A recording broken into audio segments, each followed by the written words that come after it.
Kami dari kelompok 5 ingin menjelaskan materi landasan pendidikan dari pertemuan 2 sampai pertemuan 6.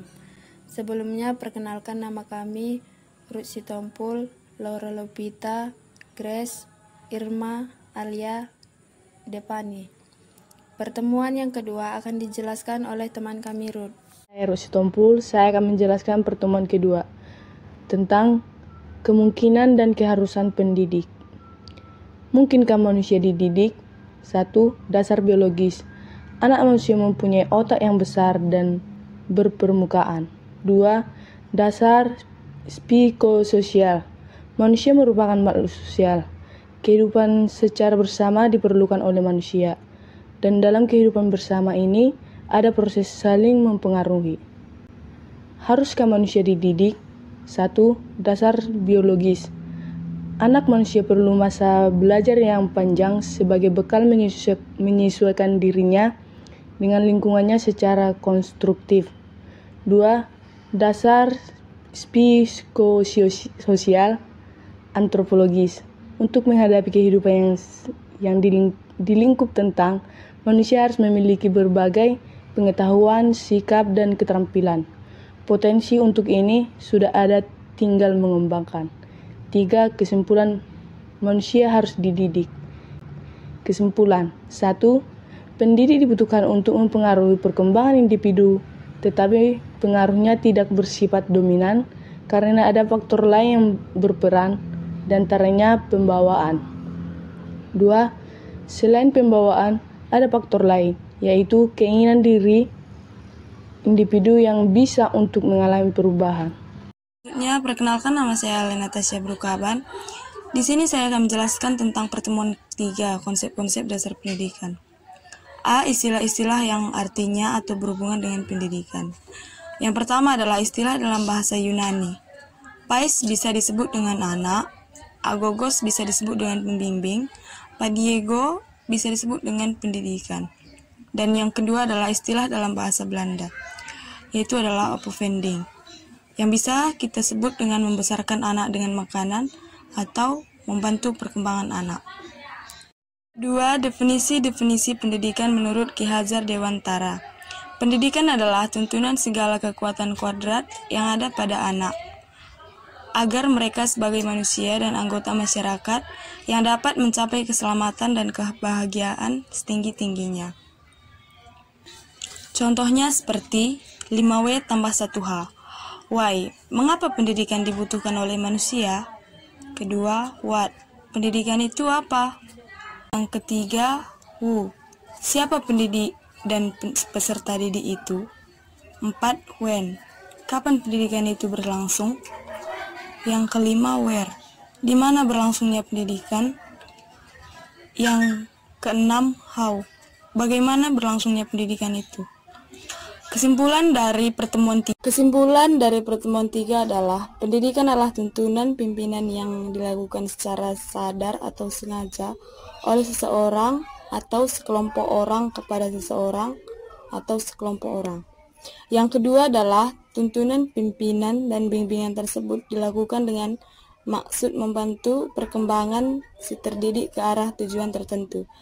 Nama saya Grace Raja. Saya akan menjelaskan materi pertemuan keempat tentang pandangan ilmiah dan filosofis tentang manusia dan implikasinya terhadap pendidikan. Pandangan-pandangan ilmiah tentang manusia dan implikasinya terhadap pendidikan. 1. Pandangan psikologi. Psikologi adalah ilmu yang mempelajari perilaku dan proses-proses mental manusia. 2. Pandangan sosiologi. Sosiologi merupakan ilmu yang mempelajari struktur dan dinamika. 3. Pandangan antropologi budaya. Antropologi budaya merupakan ilmu yang mempelajari kebudayaan. 4. Pandangan ilmu politik. Ilmu politik adalah ilmu yang mempelajari kekuasaan, wewenang, dan upaya manusia untuk mendapatkannya. 5. Pandangan ilmu ekonomi. Ilmu ekonomi adalah ilmu yang mempelajari upaya-upaya manusia. 6. Pandangan filsafat antropologi. Filsafat antropologi adalah cabang filsafat yang mempelajari hakikat manusia.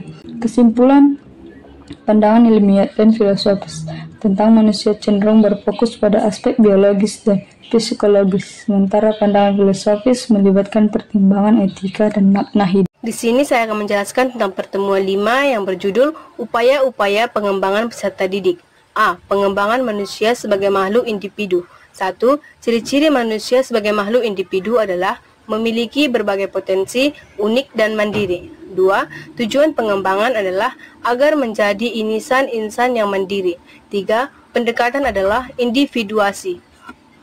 B. Pengembangan manusia sebagai makhluk sosial. 1. Ciri-ciri manusia sebagai makhluk sosial adalah terikat oleh norma-norma sosial. 2. Tujuan pengembangan adalah social attitude. 3. Pendekatan dalam pengembangan adalah sosialisasi. C. Pengembangan manusia sebagai makhluk etis. 1. Ciri-ciri manusia sebagai makhluk etis adalah memiliki hati nurani. 2. Tujuan pengembangan adalah agar terwujud manusia yang memiliki hati nurani. 3. Pendekatan dalam pengembangan adalah mendidik moral atau budi pekerti. D. Pengembangan manusia sebagai makhluk yang berbudaya. 1. Ciri-ciri manusia sebagai makhluk yang berbudaya adalah memiliki potensi untuk menghasilkan kebudayaan. 2. Tujuan pengembangan adalah berperilaku sesuai dengan nilai-nilai budaya nasional. 3. Pendekatan dalam pengembangan adalah proses enkulturasi atau proses pembudayaan. E. Pengembangan manusia sebagai makhluk religius. 1. Ciri-ciri manusia sebagai makhluk religius adalah memiliki kebutuhan untuk berhubungan. 2. Tujuan pengembangan adalah terwujudnya manusia yang beriman. 3. Upaya pengembangan adalah pendidikan agama. Kesimpulan dari upaya-upaya pengembangan peserta didik adalah upaya pengembangan peserta didik melibatkan pendekatan holistik yang mencangkup aspek kognitif, afektif, dan psikomotorik. Pendidikan yang efektif tidak adanya fokus pada transfer pengetahuan, tetapi juga memperhatikan pembentukan karakter, keterampilan sosial, dan penguatan nilai-nilai positif. Peningkatan metode pengajaran, pemanfaatan teknologi pendidikan, serta dukungan lingkungan belajar yang konstruktif menjadi kunci dalam merancang upaya-upaya tersebut. Selanjutnya, perkenalkan, nama saya Laura Lovita Buruginting. Di sini saya akan melanjutkan materi pertemuan ke-6, dasar-dasar pendidikan. A. Dasar filosofis. 1. Pengertian filsafat. Istilah filsafat berasal dari bahasa Yunani, philen love dan sophia wisdom. Filsafat dapat berarti pengetahuan dan pandangan hidup. Hubungan filsafat dengan pendidikan. Filsafat membahas segala sesuatu termasuk fenomena pendidikan. Filsafat pendidikan.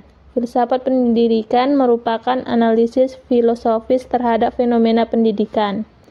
B. Dasar psikologis. 1. Pentingnya dasar psikologis. Fakta-fakta psikologis peserta didik harus memiliki kemampuan kognitif, efektif, dan konatif, tumbuh dan berkembang, memiliki berbagai potensi, membutuhkan stimuli, memiliki kecerdasan, aktif dan kreatif, dan memiliki kepribadian yang unik. Kesimpulan dari pelajaran kependidikan adalah pemahaman mendalam terhadap prinsip-prinsip dasar pendidikan, termasuk filosofi, tujuan, dan teori-teori yang menjadi dasar pembangunan sistem pendidikan. Hal ini memberikan landasan yang kokoh untuk merancang dan melaksanakan kebijakan kependidikan yang efektif dan berkelanjutan. Demikianlah hasil diskusi dari kelompok 5. Jika ada tutur kata yang salah, mohon dimaafkan. Semoga pembelajaran ini bermanfaat bagi kita semua. Terima kasih.